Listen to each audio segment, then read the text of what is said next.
I was lucky enough to get an interview with Robert Llewellyn, who is basically fully charged.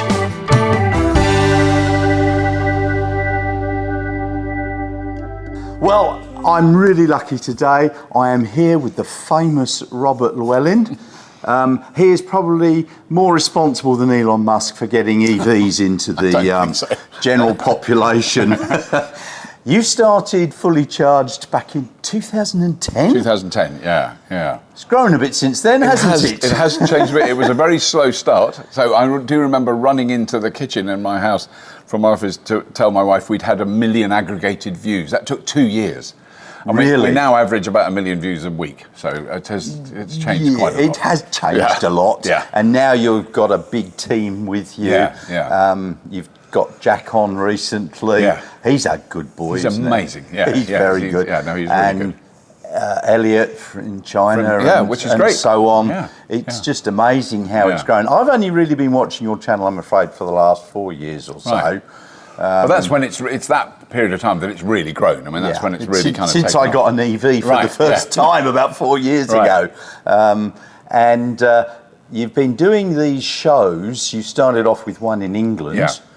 4 years ago? Yeah, 2018 was the first one. So I don't know. 5 years ago. Yeah, but we had a year off, obviously. There was something in there, wasn't there? We don't want to talk about that now. Yeah.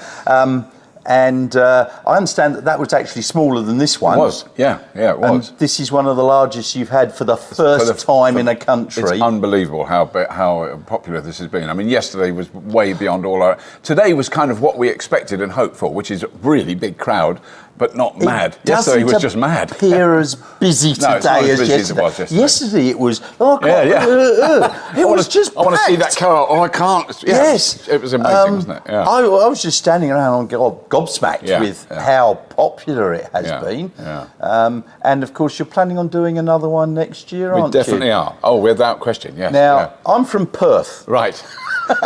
I know you've been asked to go to Melbourne a lot. A lot of people said Melbourne. It's closer to London or England where you're from. Yeah, that's true. You can do it one hop, can't you? There's you can do it one hop, and I did recently. Last year we did it one hop. Right.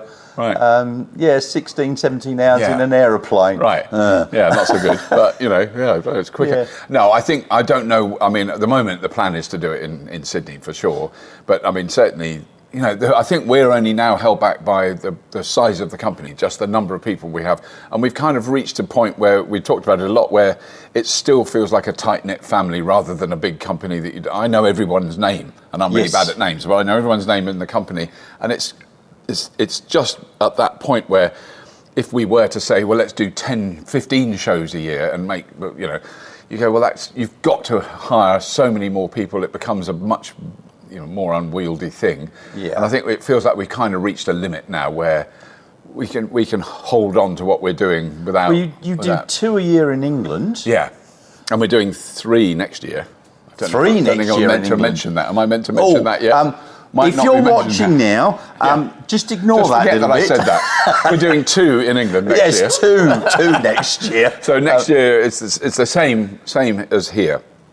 So, I mean, this year, here is the first one this year, then it's Farnborough, then Harrogate, then Vancouver, then San Diego, then Amsterdam. So it is a lot. That's a few, And the San Diego one, it would be our 3rd year in the United States. So that's really grown. So the car companies really embrace what we're doing and they come along and were you disappointed with the number of car companies that haven't turned up? We were, but I mean, we also now are hardened to it. We knew that would happen. You've had this happen in all the other first-time ones. Yeah. And we now know, we've already had people we know now, they've come and said hello, from different car companies that have all said we want to be back here next year. Now we get it. They've had a look round and go, okay, yes, we want to come here. So you're going to need an extra hall. We'll need a much bigger space. Yeah, absolutely. Yeah. So that's what that's going to be. I mean, this year was absolutely brilliant. I'm so glad that I came over. Oh, good. I've had a ball. Yeah. And I've even learnt some stuff, which is a benefit. Yeah. And if it's going to be even bigger next year, because you've really only got a few. You've got MG, BYD, LDV, Polestar, and then there's Skywell Victory, which is an importing company. And then there's all the cars that have been converted, which is great. There's a lot of interest in that in Australia. Some of those look really good. Aren't they? I saw a VW Beetle from 1960 something being converted. And that thing, instead of having a 50 horsepower motor, it's got a 200 horsepower motor. I go, no. It's slightly quicker. Slightly quicker. That's just unbelievable. And that company's around Australia. So they've even got a presence in Perth. So hopefully next year you'll have a lot more.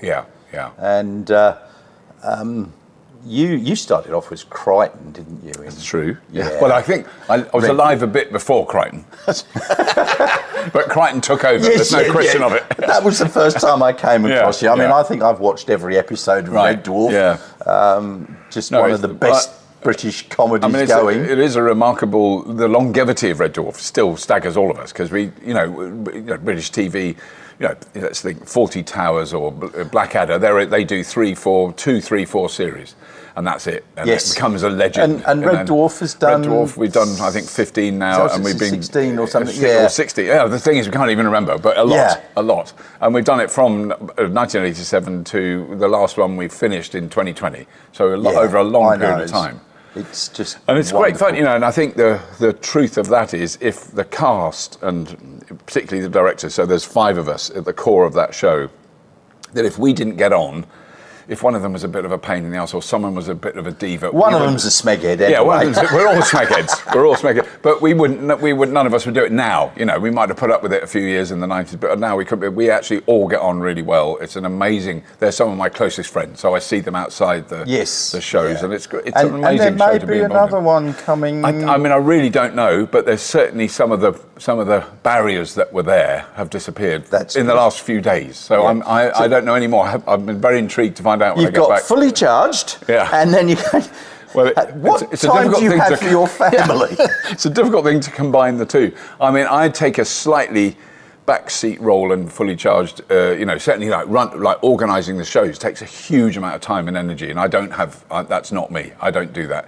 Running the video shows now I'm in a more kind of, let's try and do this one, and someone else does it. And so the more other presenters we have, the less I'm actually out on the road doing stuff. I've been to a few expos of different things, and this has been very well run, very well organised. So whoever you've got doing it, keep them. Yeah, no, they are brilliant. They've absolutely extraordinary. Superb job. No, a lot of people have said that. A lot of the exhibitors here have said this is the best run show. Yeah, I've spoken to quite a few, and they're all absolutely over the moon with how it's they are gone. an amazing team. I'm very, very grateful. But they're also really kind of dedicated to the topic. They actually think it's important what we're saying. That they're not just. It's not a job. That's what they all say. This isn't just like a job. Like my last job was a job. I just did it. This is a passion.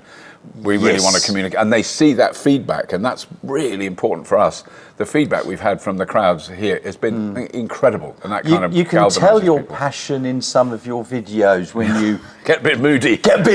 Yeah, I mean, I'm the same. I am a grumpy old man with his EV, and I do get grumpy at times, and I do know that you get ranty at times. I try, and what's shocking is when people say, "I love your," and all I'm trying to do is hold it in. And not be ranty. So clearly, I think every now and again you should let it all out. Every now and then, you've got to let it out. Yes. Yeah. But anyway, because there are some people out there who've got no idea. Yeah. We had a prime minister like that here once. But then in those days, those glory days, you had clean coal. That was amazing. Yes, and he took it into Parliament as well. I mean, no, that was very extreme. Yes, amazing. And we had the gas-led recovery recently as well. That's good. That always helps. I think brilliant. Yeah. And they're still approving fossil fuels. No, things. It's just all around the world. It's a really difficult transition. I mean, it is a really big thing, and effectively the biggest global corporations the human race has ever created, the oil industry. They don't want to just wander off and go, all right, we'll give up. They're fighting back, and they are. Yeah. But I mean, in Australia, we've got so much sun. Yeah. And you only need 0.1 or 0.2% of the Earth's surface, and you've got enough solar panels, because we've got a huge fusion reactor up there that's chucking down. Thankfully, still functioning. Yeah, and it probably will for about 5 billion years, I think. Yes. Yeah. No, that's very true. And we've got very little in the way of wind here as well. Projects. Right. They're just starting to look at offshore wind in a few places. but nothing's been built yet. No, no. I mean, a bit of wind, bit of battery, bit of solar. You can solve your energy problems. Yeah. And we can therefore be energy secure and not rely on bringing in our petrol, diesel, our oil, because I think we've only got something like about 2 weeks' supply of oil in the country. You get a hiccup, and that goes to pot, isn't it? Then I remember the crises back in England. Well, that's our generation back in the early 80s when petrol was being rationed.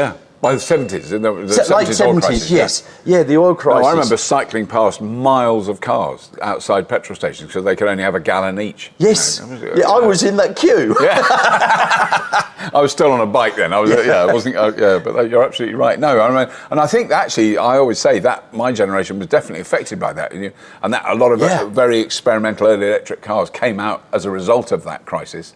And then didn't do anything. But there was that people started to think about it. What if this stuff does run out? What do we do, or we don't want to use it anymore? Well, I mean, you jumped on buying EVs. You had was it an IMEV or a Nissan Leaf, which you've still got. 12 or 13 years old. It's a 2011 on the road, but actually I found out it was built in 2010 in Japan. So that is 13 years old. 13 years old, and you just had a new battery. Put a new battery in it. My daughter drives it. I've spoke to her this morning. Every day she uses it to go to work, and she loves it. Yeah. You had the foresight. Well, I guessed. I had no idea if it was going to take off. There was a long period of doubt when I think this isn't ever going to happen. But then you hear someone is trying to do something, and there's all these companies in the UK that were starting to make things, and some of them have really taken off and some of them have disappeared, and that's always the way that thing happens. But there was something in the background. I thought this is a bigger shift than a couple of blokes in a shed trying to. You've got that old S curve. It starts off slow, and now we're on the curve upwards. Definitely on the curve upwards. Certainly in Australia, you can see that. Big change since I was last The number of Teslas coming into the country is just phenomenal. Certainly over in WA, I mean, we're getting 500 a month coming in. Right. 500 came on the last ship. I think there's another ship on its way with only 200 on it. But that's just... It starts to make a big impact, 3 years ago, there was 200 in the whole state. No, the change is very big. It's certainly on the up, and you got the BYDs and so on. It's just wonderful to see. Great stuff. And you're part and parcel of the reason that's happening. Well, that's very kind of you. I don't know how... I've done a little bit. I think I'm a very small lever of a very big thing to change. But you're kind. That's and a lot of people have been saying that here. It's been been great. Well, I do appreciate your time for this 5 minutes, and I know you're very, very busy. I've got a bit more happening today. What is the time? Oh, yes, I have, But yes, anyway, I know. Thank you very much. I really do appreciate your time. Thank you. Thank you so much. Great stuff.